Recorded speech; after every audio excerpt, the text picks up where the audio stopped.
All right, so you wanted to really get into Qadi Numan's Majalis. Yeah. We're diving deep into those excerpts you sent over 7 chapters, all about a follower's relationship with the Imam. And this is like core stuff for Ismaili thought, right? Absolutely. And you know what's really interesting is how Majalis isn't just like, here's what to believe. Right. It's like this whole guide to conduct, ethics, even how to think based on those beliefs. Okay, so we're not talking like a casual beach read here. Definitely not. And you know me, I like to jump right to the good stuff.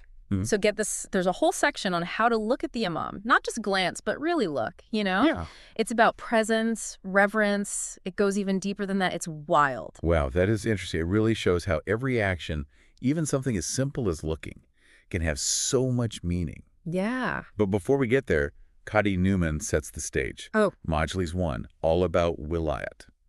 Now, we both know what that means, but think about the emphasis he puts on it. It's not just respect like you'd have for, you know, any leader. Right. He's saying more respect than for kings because the Imam's authority comes from, well, divine command, right? Exactly. Not worldly power. And then he brings in that Quran verse, obey God, the prophet, and your spiritual leaders, linking them together like that. Yeah. It makes you realize obedience isn't just like, oh, suggestion. It's like woven into believing. It really is foundational. That connection to the Imam, it's not separate from your connection to God. You're right. And that leads us to Majalis 2, which is all about love for the Imam and their family. Okay. But there's this quote from the Prophet that really stuck with me. He said, loving his family is loving him.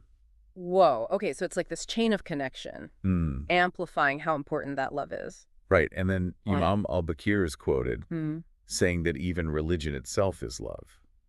Whoa. Okay, hold on. So if religion is love, Yeah. does that change how we view rituals, obligations, everything? It's a profound statement. It really challenges us to go beyond just like a transactional view of faith. Right. It's not about gaining favor. Yeah. It's about aligning your will with a higher purpose, you know? Oh, I see. And then we get to Majalis 3 and the concept of amanat. We often translate it as trust or deposit, but it goes so much deeper. Yeah, and the example that always blows my mind is Imam Jafar as-Sadiq saying you have to return a deposit. Even to the murderer of Hussein. Wow. I mean, talk about putting trust above everything else. I know, it really makes you confront the question, like what kind of trust could possibly transcend that level of wrongdoing? Exactly. It's about the trust God places in us through the Imam. Think of it like this. You're entrusted with something precious, not just materially, but spiritually. And that responsibility, it can't be broken no matter what. It's heavy stuff. It is. Makes you examine your own life, right? Yeah. Beyond returning something you borrowed, what amanats are we holding? Our word, our values, the way we treat others. Are we truly living up to that level of trust? That's a question worth asking ourselves. Yeah. And then in Majalis 4, Qadi Numan gets into practical matters, specifically how to behave in the Imam's presence. Okay. And again, there's more than just earthly etiquette. Right. It's like treat them with more respect than kings, because it's not about their worldly status. It's about the divine wisdom they embody. Exactly. And this is where we get to that fascinating part about how to look at the Imam. Right. It's about being present, mindful, not just glancing at them, but truly seeing them. It's an active thing. It is, acknowledging the spiritual significance of their presence. Which makes me think, in our world of constant distractions, how often are we truly looking at anything? You're right. I mean, really giving it our full attention, the way Qadi Numan describes, whether it's a person, an idea, a piece of art. Do we give those things that same level of respect? It's a challenge, isn't it? To cultivate that deep seeing when the world's constantly vying for our attention. It is. And speaking of commitments, Majalis 5 goes deep on bayat. The Pledge of Allegiance to the Imam. And this isn't just a casual promise. The Quran is very clear. Breaking bayat is like breaking a vow with God himself. Wow. We're talking serious spiritual consequences. I mean, think about how carefully we word contracts in the modern world. This is way beyond that level of binding agreement. It emphasizes the absolute commitment involved. Absolutely. But there's an interesting nuance here. Even vows about permissible things become forbidden if you break bayat. Wait, really? I was puzzled by that at first, too. Yeah. Why would it matter if you break a promise about something that was perfectly fine to do in the first place? It's about the integrity of the vow itself. The act of making and keeping promises to the Imam and to God, demonstrating your commitment to aligning your will with, higher guidance. So it's not just what you promise, but the act of promising itself. So it's a demonstration of your dedication, of your effort to live in accordance with the teachings and deep stuff. Yeah, it is. But then Majalis 6 seems to go in a different direction. Okay. It's all about being honest with the Imam, especially about your own limitations. Right. It's almost counterintuitive. You'd think you'd want to impress, show your strengths. Right. But there's this Quranic verse about those who wrong themselves by not seeking forgiveness. And Qadi Numan actually tells a story about being given a task he felt unfit for. Oh, I love when these texts get personal. What happened? Did he try to back out? Well, he was honest about his doubts, but ultimately he accepted the task, trusting the Imam's judgment. Okay. And as he started working, he found himself becoming capable. Wow, that's powerful. Like the act of faith itself opened up new possibilities. It makes you think about all the times we hold ourselves back because we don't think we're good enough. Yeah. Maybe there's a lesson there about surrendering to a higher purpose, even when it feels beyond us. Absolutely. And that leads us to Majalis 7, which is all about obedience, but with a twist. Okay, I'm intrigued. What's the twist? It's not about blind obedience or following rules without understanding. There's a quote from Imam Jafar about being silent propagandists. Silent propagandists. Yeah, it's about embodying the teachings so that actions speak louder than words. That's a really interesting concept, especially today when we're so focused on debate and discourse. Right. How much do our actions actually reflect our beliefs? Are we living examples of the principles we say we uphold? It's a question worth pondering. It is, and perhaps a challenge to focus less on arguing for our beliefs and more on living them authentically. I think so. Food for thought, for sure.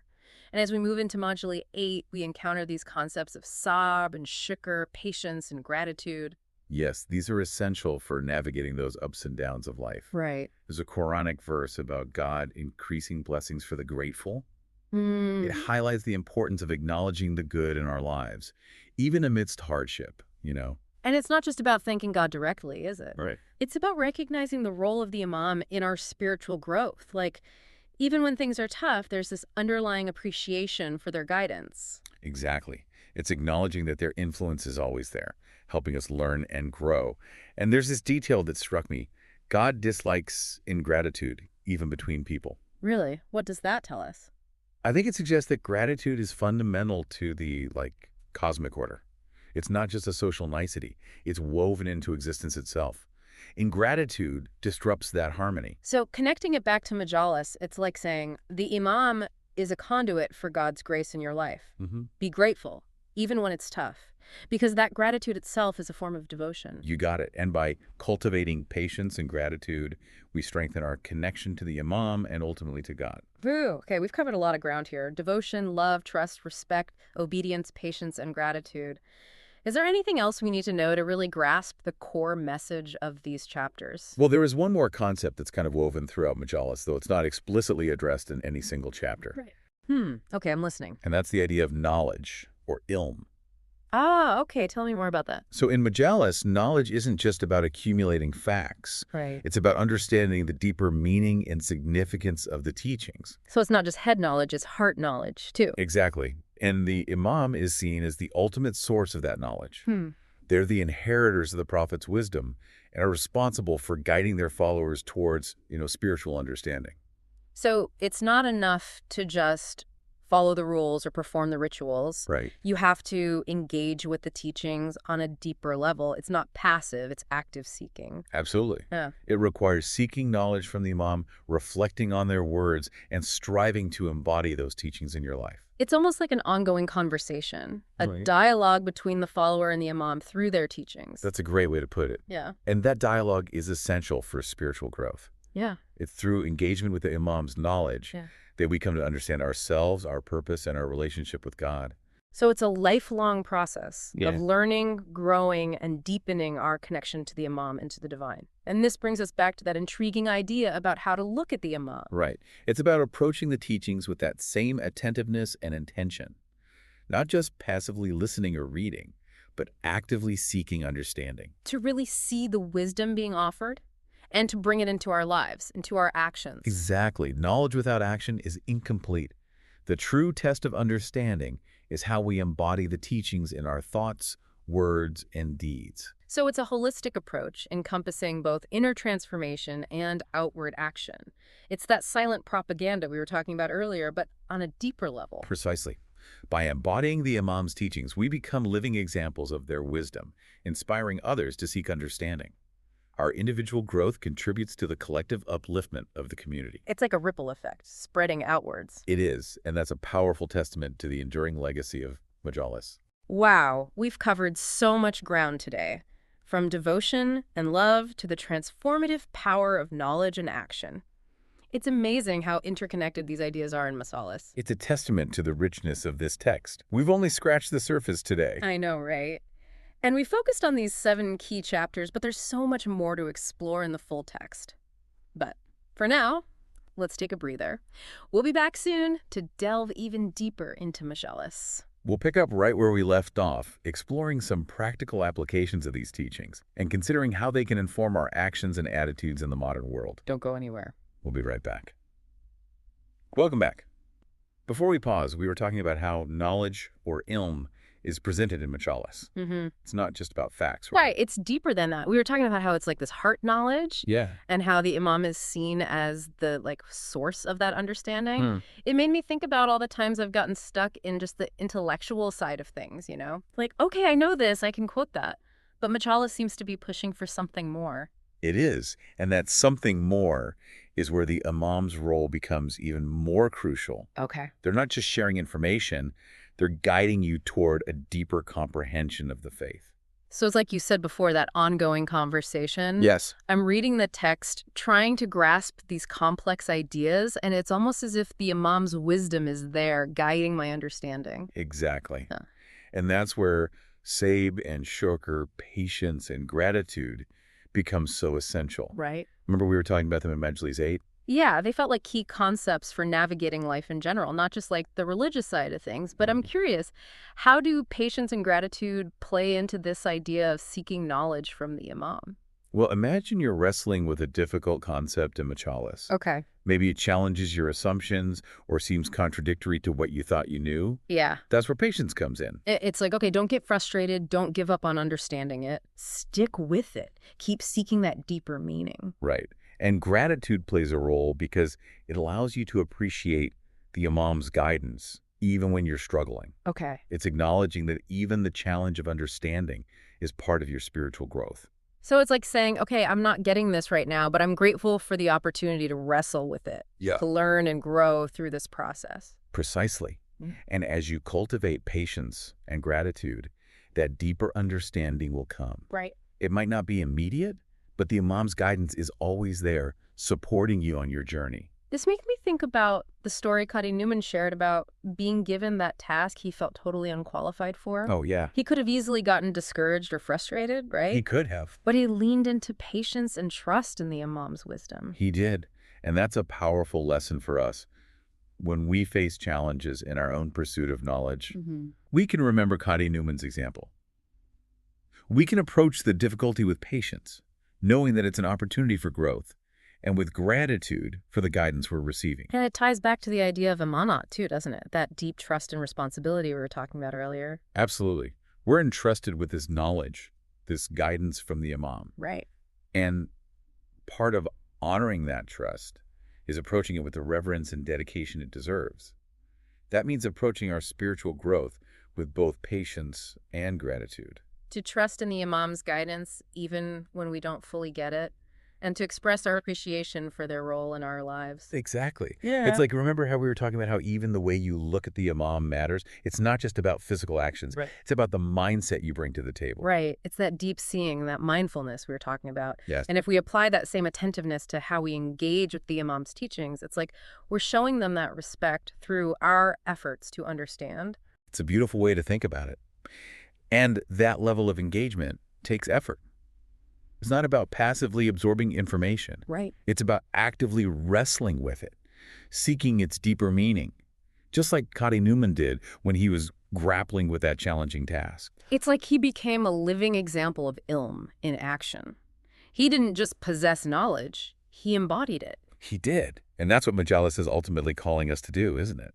to take these teachings and make them a part of ourselves, to let them shape how we think, how we act, how we live in the world. It's that silent propaganda idea all over again. Our lives become the message. But it all starts with that inner transformation, that dedication to seeking understanding. And remember, understanding isn't a destination, it's a journey. Right. There will be times when we feel lost, confused, or even frustrated. It's like walking a path with twists and turns. Sometimes you can see clearly ahead, and other times you're stumbling in the dark. Exactly. But that's where Saber and Shukr come in again, right? Yeah. They're the guiding lights that help us navigate those difficult stretches. Yeah. Patience to keep going even when it's tough. Yeah. And gratitude for the opportunity to learn and grow even through the challenges. Yes. And knowing that the Imam's wisdom is there, lighting the way. It's like that Quran verse about God increasing blessings for the grateful.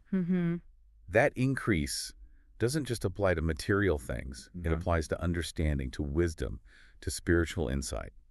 So the more gratitude we cultivate for the Imam's guidance, the more those blessings of understanding will flow into our lives. It's a beautiful cycle. It is, and it speaks to the interconnectedness of all these concepts in Majalis. Devotion, love, trust, respect, obedience, knowledge, patience, gratitude. They all weave together to form this tapestry of spiritual life. And it's a tapestry that's still being woven today, isn't it? Yeah. These teachings are centuries old, but they're just as relevant now as they were back then. Absolutely. They speak to timeless human needs. Yeah. The need for connection, for meaning, for guidance on the path of life. It's like Majalis is offering us a map for navigating the complexities of existence, but it's up to us to take the journey, to step onto that path and keep moving forward, even when we can't see where it's leading. And to remember that we're not alone on that path. Right. We have the Imam's guidance, the wisdom of the teachings, and the support of the community to help us along the way. It's like we're all walking that path together, each of us striving to embody those teachings and become living examples of ilm in action. Exactly. And as we do that, we contribute to the collective spiritual upliftment of the community, creating that ripple effect we were talking about earlier. So as we wrap up this part of our deep dive, what's one final takeaway for our listeners? Okay. What's the most important thing to remember as they continue their own exploration of Majalis? How about this? Remember that seeking knowledge is an active process, not a passive one. Okay. Engage with the teachings, wrestle with the difficult concepts, and allow yourself to be transformed by the wisdom they contain. Beautifully said. And to remember that Sabe and Shukr, patience and gratitude are the keys to unlocking that deeper understanding. Yeah. Exactly. Embrace the journey with all its twists and turns, and trust in the Imam's guidance to lead you towards the light. We'll be back soon for the final part of our deep dive into Majalis. Don't go anywhere. All right, welcome back to our final part on Qadi Numan's Majalis. We've been talking about these core ideas. Devotion, love, trust, all that. But now I kind of want to get practical, you know? Yeah. How do we actually live these teachings? That's the big question, right? Majalis isn't just some theory. It's meant to be like a guide for action. Right. Remember that phrase from Imam Jafar, silent propagandists? Oh, yeah, that one stuck with me. It's like, okay, let's talk more action, but what does that actually look like day to day? Like, give me an example. Okay, let's take amanat, that deep trust we keep talking about. It's not just about returning a borrowed book or being honest in business. It's deeper. Right. It's about, like, embodying trustworthiness in everything you do. So, like, showing up for people, keeping promises even when it's a pain, walking the walk, not just talking the talk. Exactly, and doing it consistently, even when no one's looking, you know? Yeah. Majalis reminds us we're accountable to something bigger. And that should guide everything. It's like every little thing you do has a ripple effect, right? Mm-hmm. Even a little white lie or cutting corners can impact your spiritual growth in the long run. Precisely. And the opposite's true, too. Even small acts of kindness, generosity, those add up and create good momentum on your journey. It's all connected. It's like that physics thing. Every action has a reaction, but instead of physics, it's your spirit that's impacted. Okay, so amanat is like living with integrity. What about the other stuff? Well, think back to Majlis 4. All that emphasis on respect for the Imam. Yeah. That same idea applies to how we engage with knowledge ideas. Okay, I'm seeing the connection. So instead of just, scrolling through social media mindlessly, we approach learning with intention like we're with the Imam. Precisely. Actively seeking knowledge, reflecting on it, trying to get that deeper meaning. Just like how Majalis talks about really looking at the Imam, not just glance. It's about seeing the wisdom, not just data, right? So being choosy about what we let in our minds, questioning things, making sure it fits our values, all part of that respect. Exactly. And it connects to knowledge being a gift, a trust you handle carefully. It's meant for good, to guide us towards the right actions and growth. Okay, so amanah is integrity. Respect for knowledge is that deep engagement. What about patience and gratitude? Those felt huge EE, but kind of abstract, too. Think of it like this. Patience, or saber, it's what you need when you hit roadblocks on your path. Because, let's face it, life throws curveballs, things get messy, doubts pop up. That's normal. Oh yeah, I've been there. Especially trying to grasp a tough idea in Majalis. I get impatient, want the easy answers, but it takes time. Exactly. Patience becomes your superpower. It's remembering growth as a process, not a finish line. It's ongoing learning. And trusting that even when you're stumbling, the Imam's guidance is still there. Right. So instead of getting frustrated, you lean into that trust and keep going. Okay, I see patience is vital. But how do you stay grateful when things are rough? If you're going through it, gratitude feels hard. It's not easy, you're right. But gratitude isn't about pretending everything's perfect. It's about perspective. Instead of dwelling on what's wrong, you actively look for what's right. So even if everything's falling apart, there's something to be grateful for. Your health, family, a roof.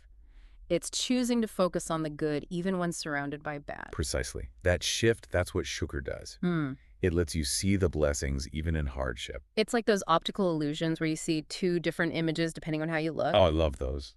Gratitude is choosing to see the positive one, even when the negative is screaming at you. What a great analogy. And that shift, that's how you turn even the hardest times into growth. You know, listening to this, it strikes me how practical Majalis is. It's not some vague philosophy. It's like a guide to living well. That's it. Timeless wisdom for everything. Okay, so wrapping up, what's one last thing for our listeners to take away? Something to really ponder? Remember how we said looking at the Imam was an act of devotion? The challenge now is, what are those looks today? Where do we need to look to find truth, wisdom, that deeper connection? Wow, that's a tough one. I don't have the answer, but it's going to make me think. It's different for everyone. Maybe it's nature, art, another person's eyes. But the key is that mindful presence, that deep looking that sees beyond the surface. Beautifully said. And on that note, I think it's time to wrap up our deep dive into Qadi Numan's Majalis. Thanks for joining us. It's been a pleasure. Keep seeking knowledge, cultivate virtue, and may all your looks be filled with understanding. Until next time.